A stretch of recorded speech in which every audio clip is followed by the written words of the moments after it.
So as Isaac mentioned, we're asking you to introduce yourselves in the chat. We won't have you do it as a group.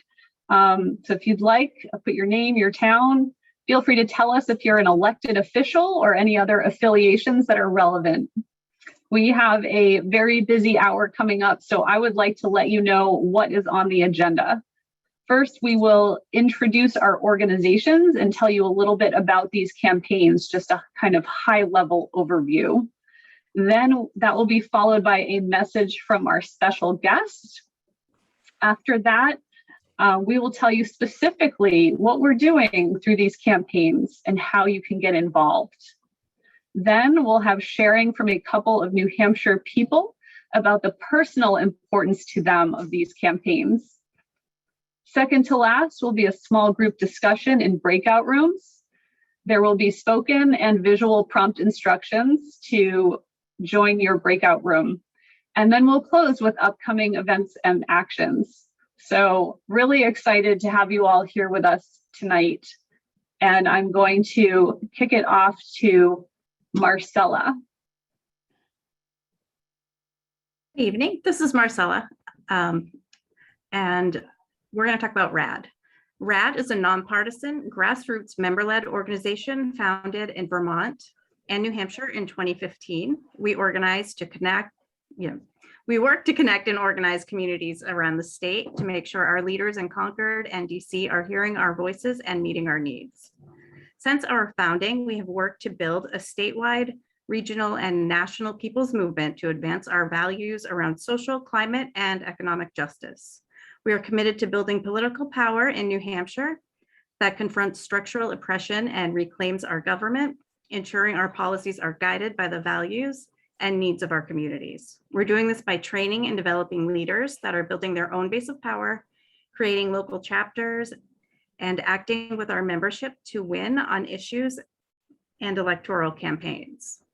I got involved with RAD in 2019 because I saw the work that they were doing around healthcare for all. And as an advocate for disability rights and the mother of autistic twin boys, I saw RAD as an organization where I could add my voice and experience navigating private health insurance as well as Medicaid for my sons to help move the needle on universal healthcare. RAD's work to win healthcare for all and this campaign to win much needed funding for home and community-based services and expand Medicare is important because both efforts ensure that all people, regardless of ability, are able to access healthcare as well as services and supports that they need to require to live their lives equitably and with dignity in their own homes and community. And I will turn it back over to Melissa. Thank you so much, Marcella, for your activism and your leadership.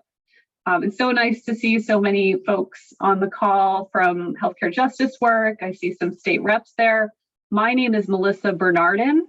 I recently started working with Be a Hero, which is a national organization, specifically here in New Hampshire on some of these campaigns that we're going to talk about tonight. I use she, her pronouns, and I live in Concord. I'm so excited to be doing this work, and I want to tell you a little bit about Be a Hero. So Be a Hero, and okay, Be a Hero was founded by Ady Barkan, a man who has dedicated his career to fighting for racial, economic, and social justice, and who was diagnosed with ALS 4 months after the birth of his son. Ady decided to spend his remaining time fighting for healthcare reform and lifting up stories of incredible heroism in the face of injustice, and founded Be a Hero in 2018. We are building a people-powered movement, taking on healthcare fights and amplifying people's stories of our broken healthcare system. This includes organizing around universal healthcare and partnering with RAD and other groups in the state in the near term on the campaigns you will hear about tonight: Medicare expansion, and home and community-based services, which you will hear referred to as HCBS. So I'm going to tell you a little bit about the HCBS campaign. So President Biden promised during his campaign an unprecedented investment in vital home and community-based services, And earlier this year, President Biden restated his commitment to getting $400 billion for home and community-based services. Across our country today, almost 1 million children, adults, and seniors with disabilities sit on waiting lists for home care.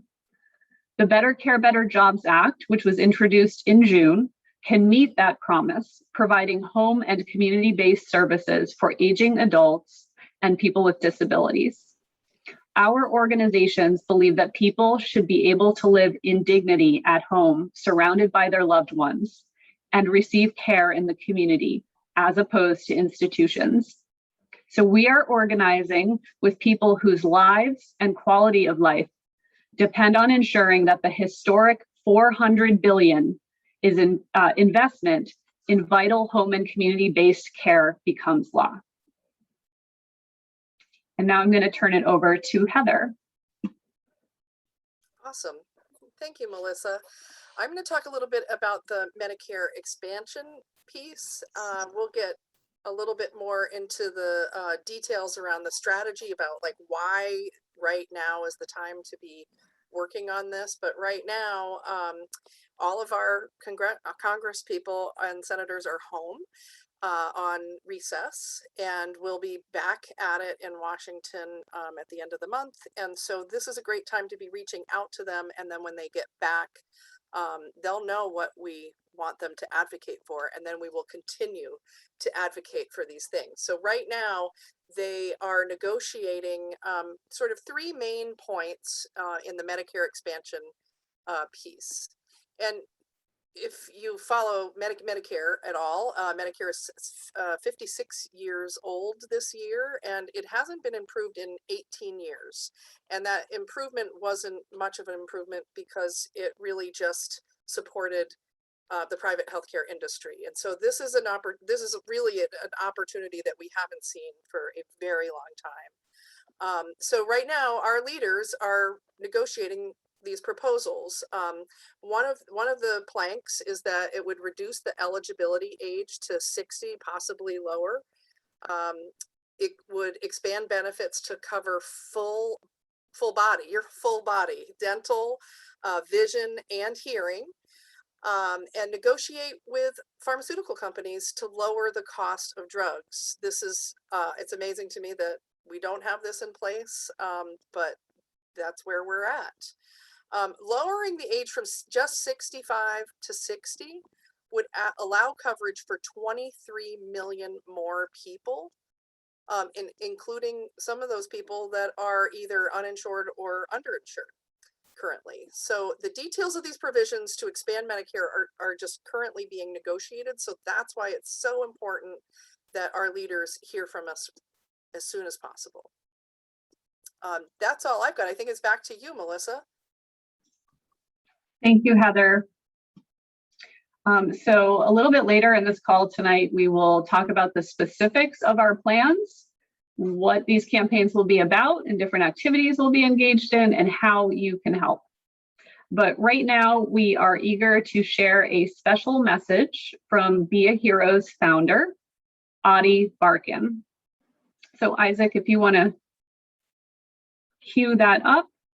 We are so happy to have this special message from Ady to all of you healthcare justice activists with us on tonight's call.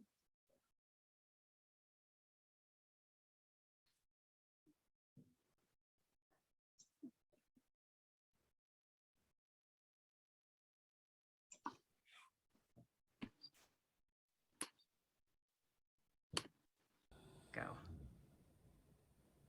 Comrades, thank you so much for joining today for this conversation about healthcare justice. I'm grateful to be back with you all at Rights and Democracy New Hampshire and eager to discuss our campaigns for home care and Medicare expansion. But first I want to take us back a decade and change. Back to the summer of 2008, after my first year of law school, when I had an internship working in the legal department of the Service Employees International Union. All across the progressive movement, people were excited about the transformative possibilities under democratic control of the federal government. The union poured everything into winning that election. And we were successful. but you all remember very well what happened next. 2009 rolled around, and despite having a new popular president and massive majorities in both houses, our agenda went almost nowhere. We didn't win labor law reform, we didn't win immigration reform, or a climate change bill. We didn't even win a public health care option. 2009 quickly became 2010. And then 2010 quickly became 2016. The promise of the Obama presidency went unfulfilled, and led to the many crises that we face today. I fear that we are about to see history repeat.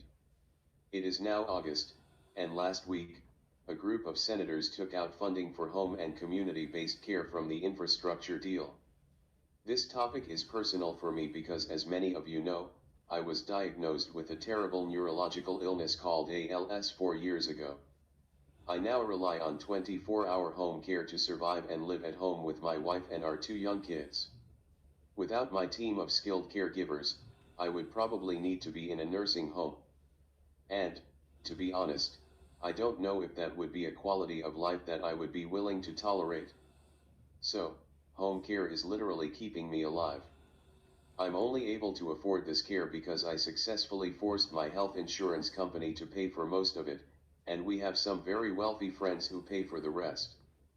But across the country, almost 1 million children, adults, and seniors with disabilities sit on waiting lists for home care, in danger of being ripped away from home and forced to live in unsafe institutions. Congress needs to allocate $400 billion right now to clear the waiting list and guarantee home care for all who need it. That's what President Biden proposed and what Americans need. We have the opportunity to include funding for home and community-based care in the reconciliation package. Your 2 senators have both expressed they support the idea. We must thank them for their support, and never stop pressuring them to keep their word. Because nothing less than $400 billion will be adequate for disabled people and families like mine. In a state like New Hampshire, where you fight each year to get basic health care funding from your state legislature, federal funding would ensure home care for years to come. Even more, funding for home care will secure higher wages for the millions of currently underpaid caregivers, so they too can live with dignity. Here in New Hampshire, where the cost of living is among the highest but healthcare workers are paid among the lowest, this funding will change lives. So we need to demand the $400 billion needed for home care be fully funded in the final infrastructure deal. And on top of that, we must urge our representatives to expand Medicare to those 60 years and older and strengthen the program to cover hearing, dental, and vision care, making care accessible for millions more Americans. Looking back, I still consider 2008 to be my most formative political moment. I learned then that although there is a massive gulf between Republicans and Democrats, it is not enough to win elections. It is not enough to elect brilliant, compassionate leaders. The work of building a more just society must continue after the election is won. So now is when we dig in. Now is when we fight to hold our leaders accountable. Now is when we fight for progress while we can. Now is when we fight for our lives and the dignity of all lives. To win home care, Medicare expansion, and ultimately guaranteed health care for all in America, we must build a movement.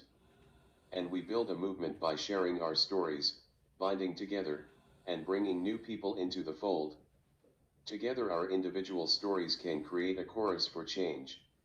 And with the power of our song, I believe we can make healthcare justice real across the state of New Hampshire and the United States of America.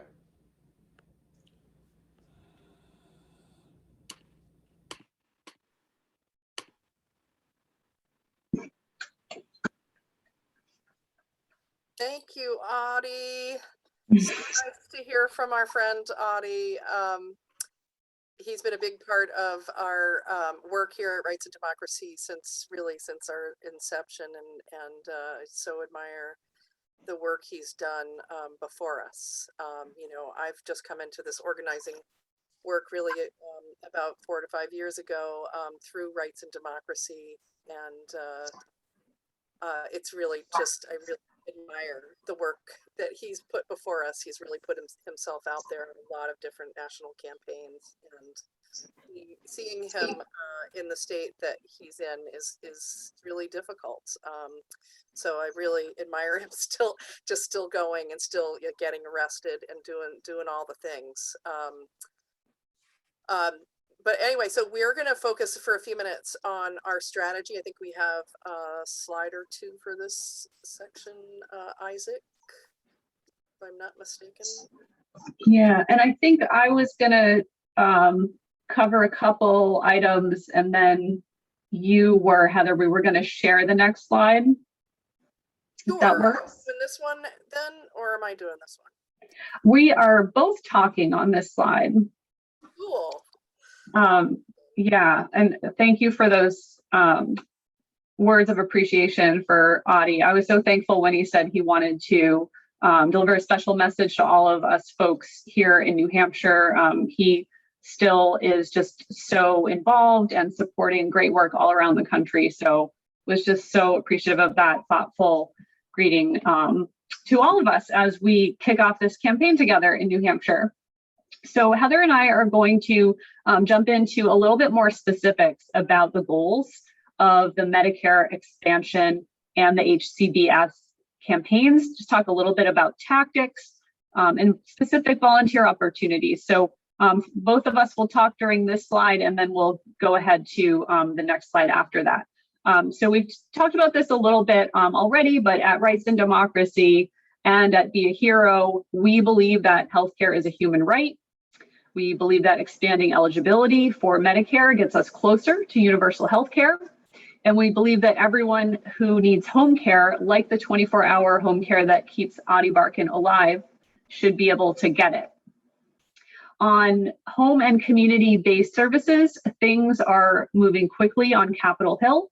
And while our two senators, Maggie Hassan and Jeanne Shaheen, as Ady mentioned in his message to us, both expressed that they support the idea we cannot risk that they might settle for a smaller investment in home and community-based services. So our job is to thank them for their support and pressure them to keep their word, letting them know, as Ady said, nothing less than $400 billion will be adequate for people with disabilities and elders who need this care.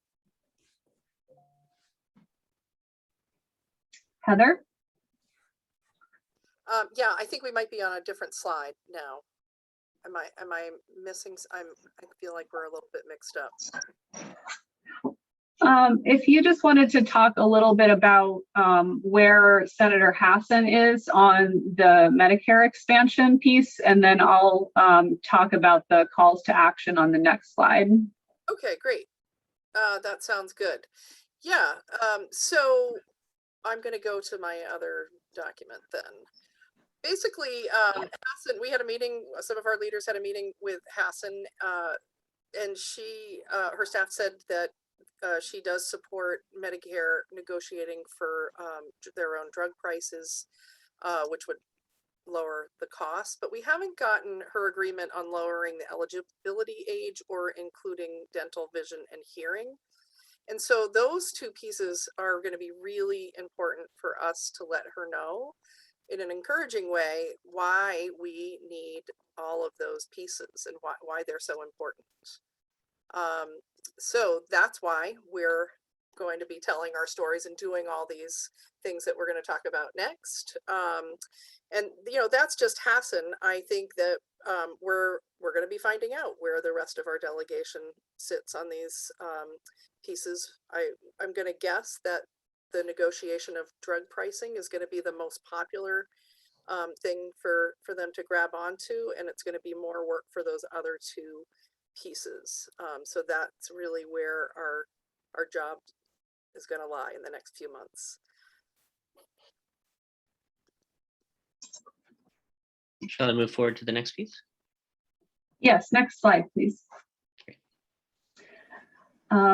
Great. So we'd like to tell you a little bit about what these campaigns look like. There's lots of different things we can do as activists and organizers and volunteers. Of course, With the COVID pandemic, we've changed some of the in-person things that we used to do more of. So we want to give you a flavor of different ways that you can be involved on one or both of these campaigns, the Medicare expansion and the HCBS.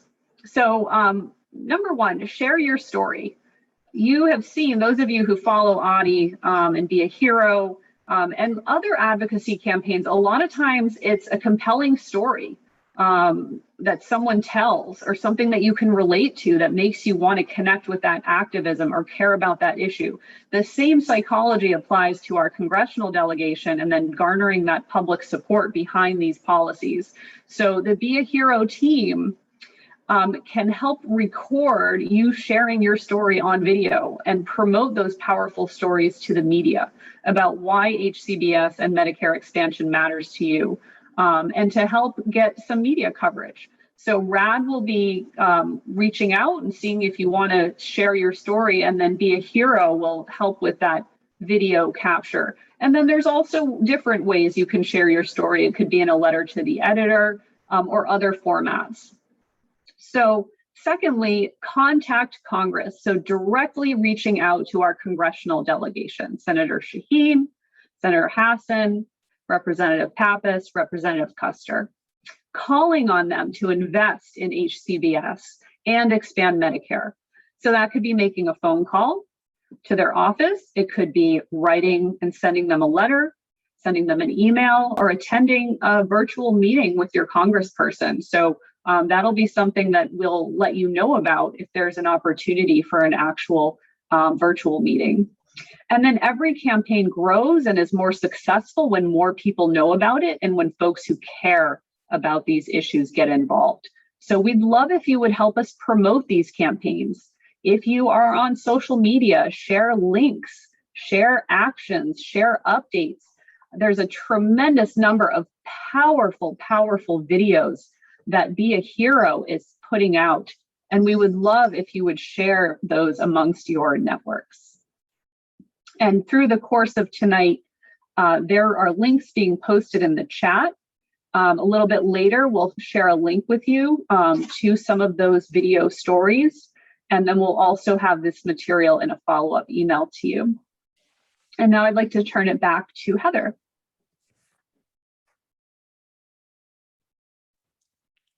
Sorry, I wasn't ready to unmute.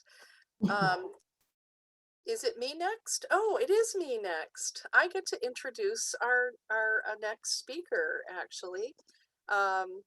We have a special guest with us tonight, Miriam Osofsky, who's here to share with us a bit of her story. I met Miriam a few years ago on the, I think it was on the trail doing my the survey for RAD a few years ago is where we officially met. And Miriam's also involved with some of our climate justice work, and but agreed to come and help us out with this work as well today. So thanks for being with us, Miriam. My pleasure. So I'm Miriam. I'm a mom and I'm a clinical psychologist. And my husband and I have 2 adult sons.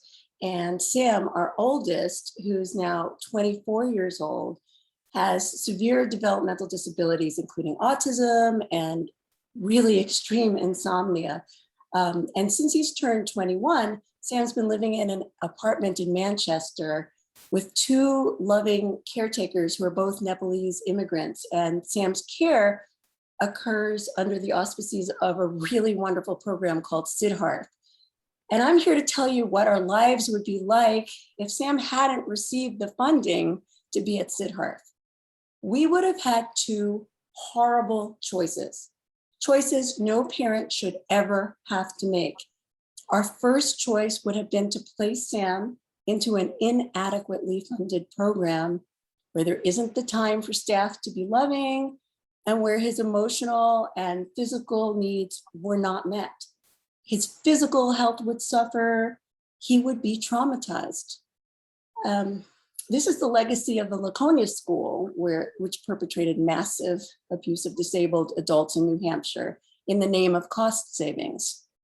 And even in the absence of institutionalization, nationally, the incidence of physical and sexual abuse to the disabled is extraordinary and is the direct result of inadequate salaries for providers. Vulnerable people should be cared for skillfully and with love. They should not suffer. Our second choice would have been to take care of Sam on our own without adequate support.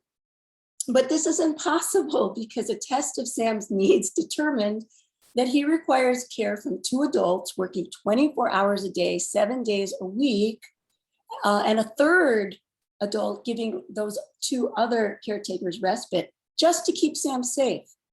And in addition to being nonverbal and having behavioral challenges, Sam can sometimes go for weeks with sleeping less than 6 hours a day, or several days sleeping less than 2 to 4 hours a day. And without constant supervision, Sam can wander into the streets, and that has happened. Taking care of Sam at home would destroy my husband and I. And we know this because that's exactly what we attempted for many years when Sam and his brother Daniel were children. My husband gained 40 pounds and developed high blood pressure. We both have severe and chronic gastric reflux, and so spicy food is out of the question. And if we kept going along this trajectory, we would both have died prematurely or become disabled ourselves. And this is what we've seen happen to other parents in the disability community. And since we're the people who love Sam the most, and we love him so much, Sam needs us to stay alive as long as possible.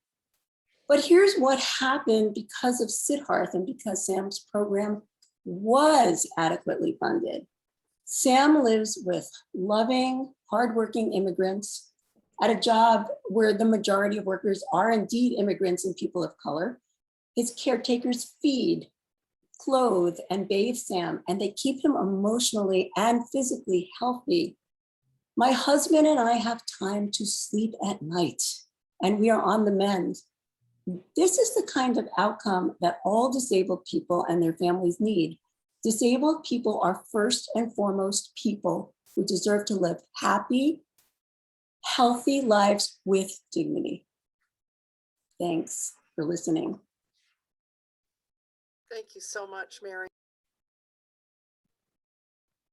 Oh, sorry, I muted myself. Thank you so much for sharing your story tonight. It's really, I think so many people just don't understand what folks are going through who have children with these types of things going on and these special needs. So I really appreciate you sharing that tonight. Giving folks a little bit of a taste. I think next up, I'm trying to find them on the screen, we have State Rep Rebecca McWilliams with us tonight to tell us a little bit about herself and her story. I believe, Rebecca, you're from Concord, correct? That's right. All right, well, welcome. Thank you, Heather, and thank you everybody who is tuned in and watching this right now.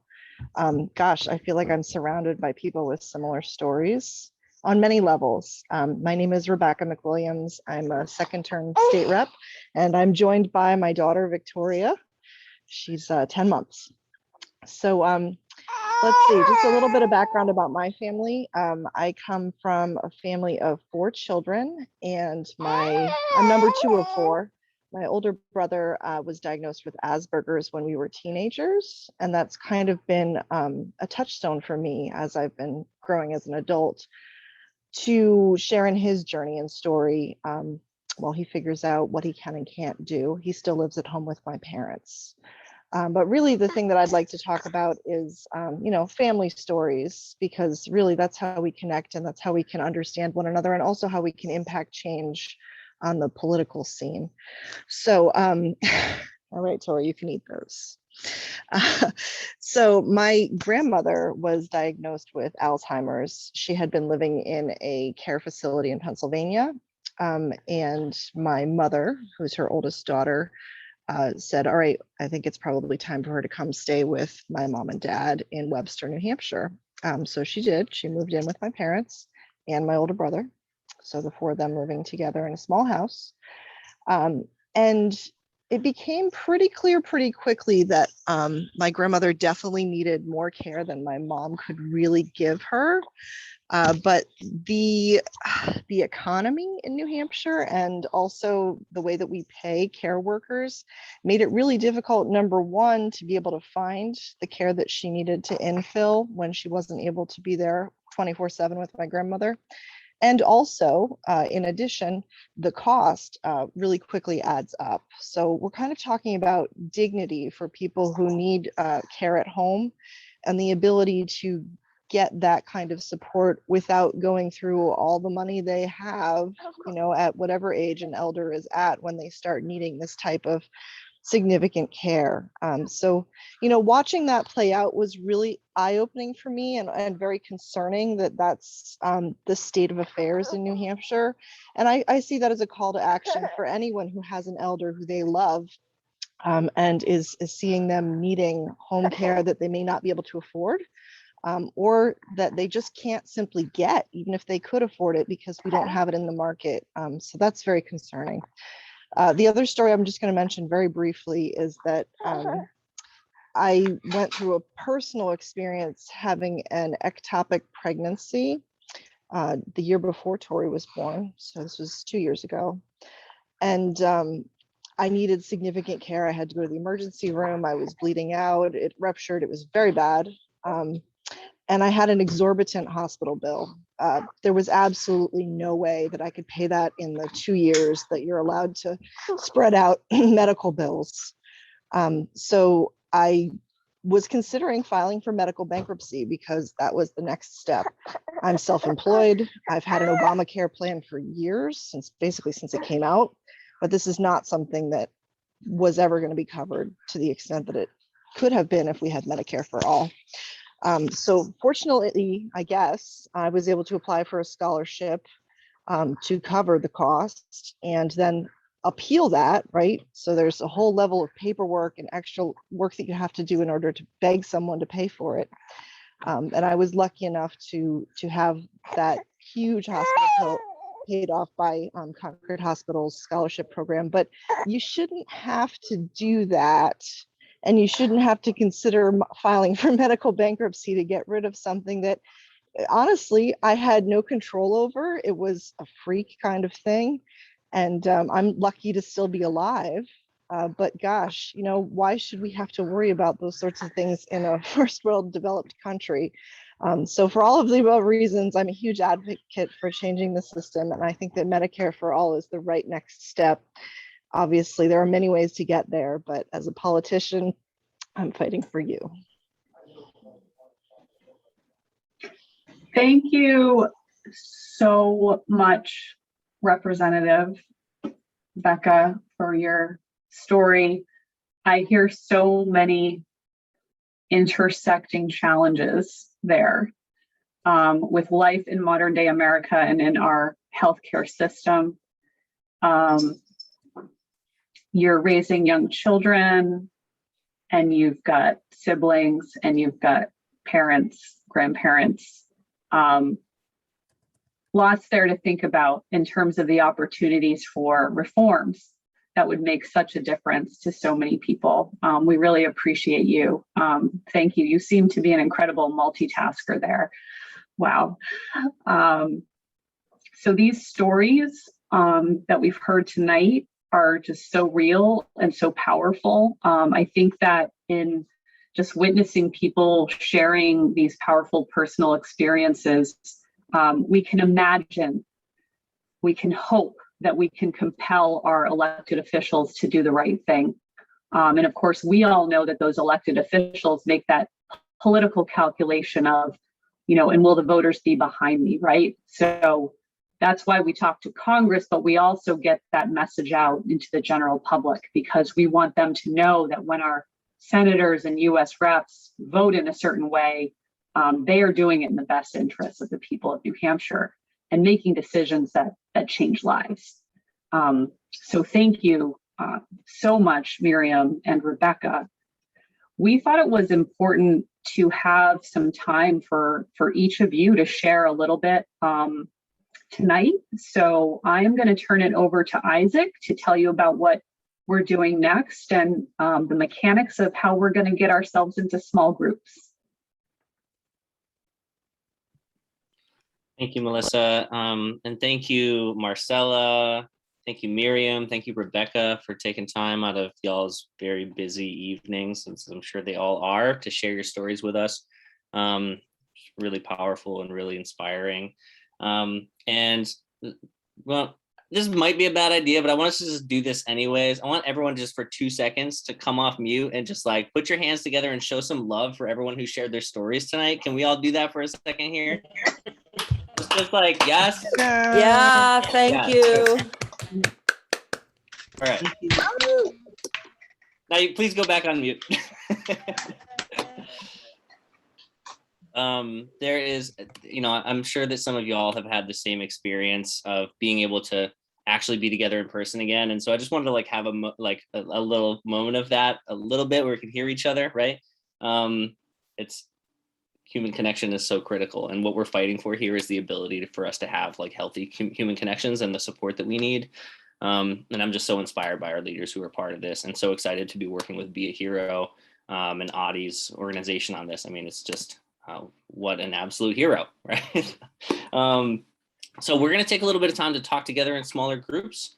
I will say that as Melissa was speaking, there was a link shared in the chat to share your story.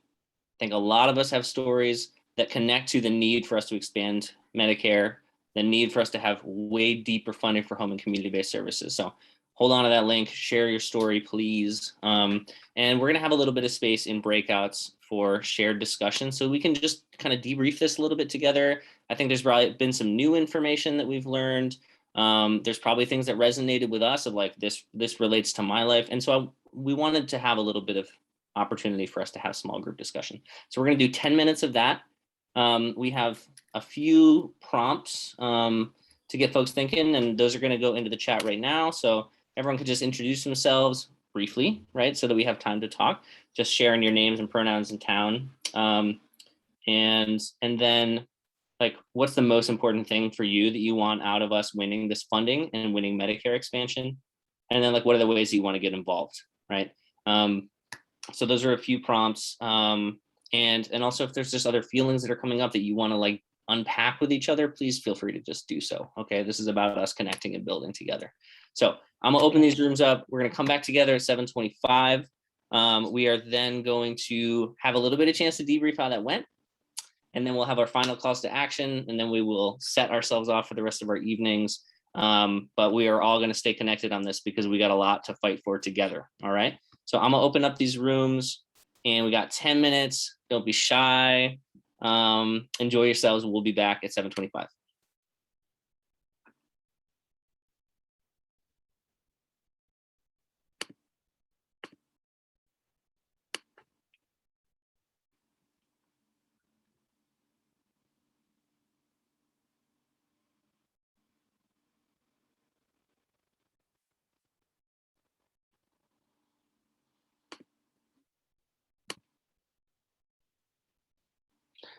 Rebecca, you might be just like busy with the little ones right now, but do you want me to send you to a room? Send me to a room. Okay, give me 1 sec.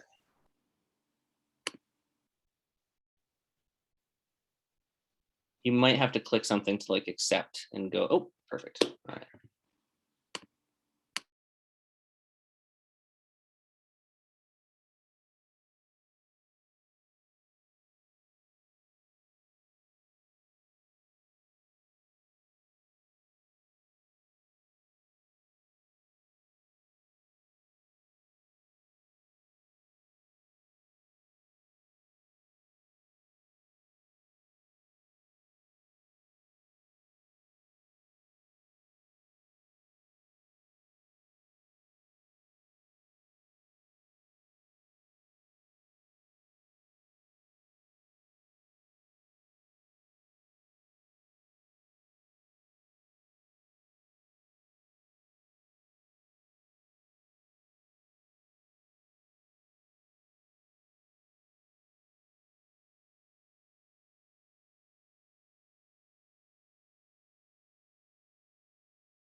Hello, everyone. Welcome back. Hey, Welcome back. we were early. Yeah, all good. I know that like breakouts never feel long enough, so it's folks got about 30 more seconds until they get automatically dragged back in. So You did well.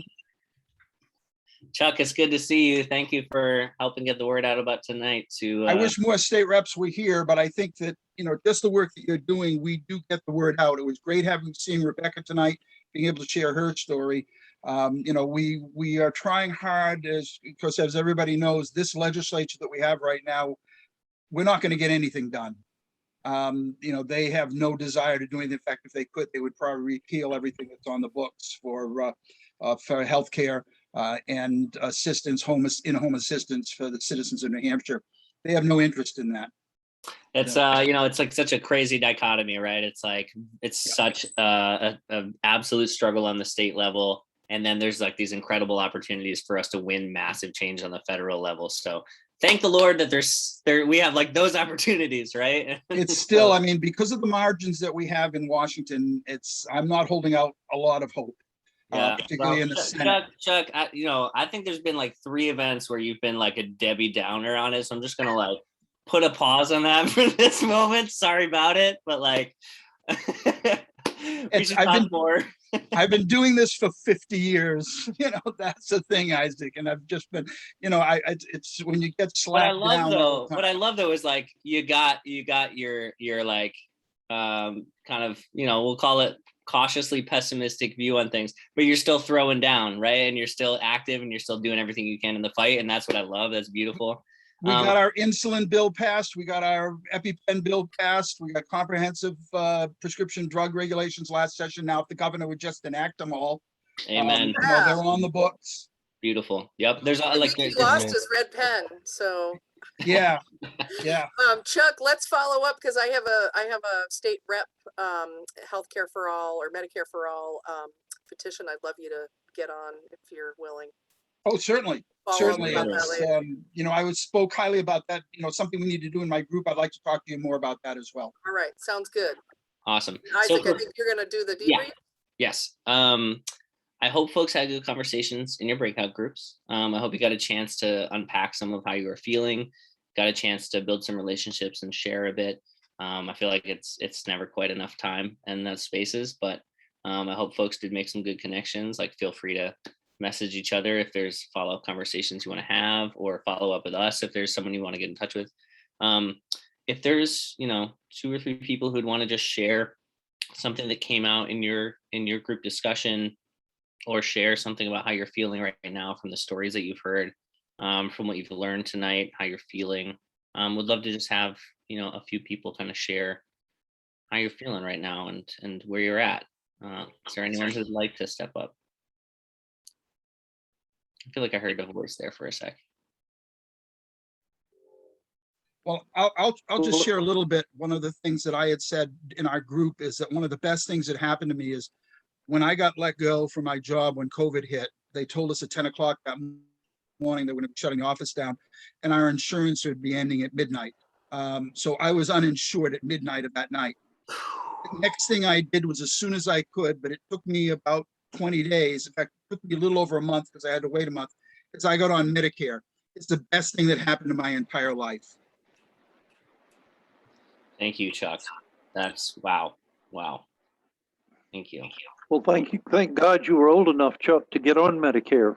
You're right. If I wasn't, I'd be in big trouble. Yeah, absolutely. Yeah. Well, I just want to echo was saying about Chuck, and that is that we just can't give up. It's when you keep getting back up and you keep doing that you're successful. And none of us can say I'm done until we're 6 feet under. That's really what my conviction and my message is. Yes, yeah. Peter, thank you. That's beautiful. That's well said. All right. I think Beverly had was going to add something. Maybe not. Is there anyone else who'd like to share a thought? I just want to say that recently, nationwide, the healthcare, the fight for healthcare has been refreshed. And so feel free to feel invigorated with this all. We're all in this fight together. And you're definitely not alone. Yeah. Thank you, Kendra. Absolutely. Maybe time for, Beth. Yeah, thanks. Yeah, I didn't know I was sitting on all that anger. Hmm. Yeah. So, And just, really cynical. And so, so it's good. It's good to be moving that because, or directing it, be good to have a direction. It's hard with a system that is financially motivated to trust anything about it. It's really gets to the point where it's just, tough. I saw it was on Twitter. It was from the NHS in England, and they said with the whole Medicare for all fight and everything, knowing like everything we're doing, be cynical. If you need to be cynical, be cynical. So if you need to feel validated there in some sort of way, don't feel bad about it. Yeah. Yeah, that is a valid feeling, like from what we've all had to like struggle with, and folks on here like longer than I have, right? But it's so much about our culture is driving us towards kind of thinking about ourselves as individual consumers, right? Whose problems are our own fault, and that is a huge lie that's propagated in order to like keep us from realizing our power. And keep us from realizing that like when we come together, we can fundamentally change our structures, right? And our systems. And that's the only way we have a chance to do it. Otherwise, like that energy gets channeled into cynicism and gets channeled into like us feeling isolated, and then leads into just us having like destructive behaviors, right? But instead we can be connecting with each other. We can be building people's organizations that are fighting for the changes we need. And like that is like the healthiest way for us to direct that energy, and the healthiest way for us to like create systems that are actually based on health and human need, and not just like the profit of a few people. So with that, I super appreciate everyone sharing their thoughts there. I'm sure there's a ton more. If you didn't fill out that story form, like make sure you do that right afterwards, and there's lots that we can follow up on. And I'm going to pass it over to Heather, who's going to name like a couple next steps just to reiterate like what are the next things that we should be doing. So all you, Heather. Yeah. All right. Well, thanks, Isaac. And thanks everyone for coming tonight and sharing a little piece of yourselves tonight. It's what it's all about. When we, as Isaac said, we build connection when we do that. And that's a really big part of this. And I see here in the chat that I don't have to ask for help sharing the links here for these next items. If you want to get involved with this campaign, if you have a story to share, I can say the words. There's this link, the first link to sign up and share your story and get involved in this Be a Hero campaign around Medicare expansion and the HCBS. We'd love to have you. And whether you have a story or not, you can get involved with this campaign. There's plenty to do. The next one is join us on Wednesday nights. We're usually in our phone bank from 5 to 7 every Wednesday night.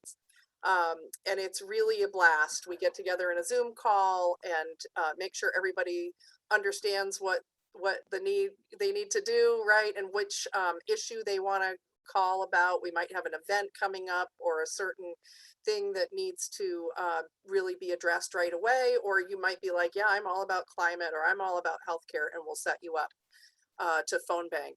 So that's 5 to 7 every week. And we'd love to have you.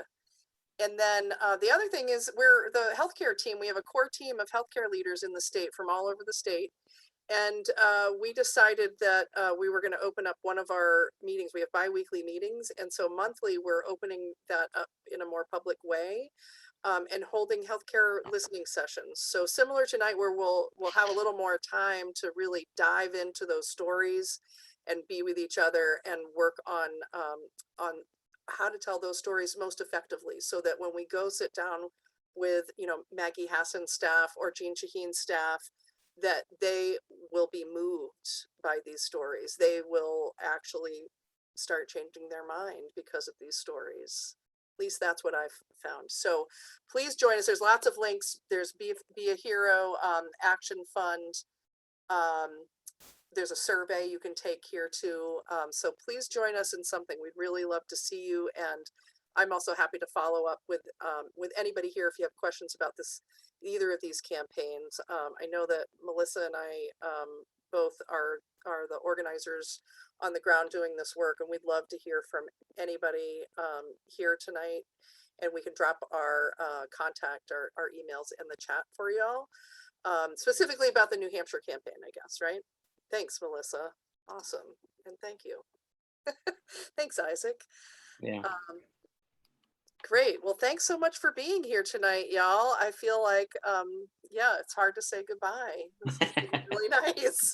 Share these But things with other people too, right? Like you doing these things is critical, but like you can get 10 other people to take this action, you'll multiply your power tenfold. So like get these links to others. We'll send a follow-up email with all this stuff, but like, you know, other people who have these stories, get them involved, get them to share their story, get them to take action. Like we all need to be our own community organizers, right? So thank you. All right. Thanks for coming, everyone. Have a good one, everyone. Have a good night, everybody. Thanks. Good night, y'all. Good night. Thank you. See you Monday, Heather.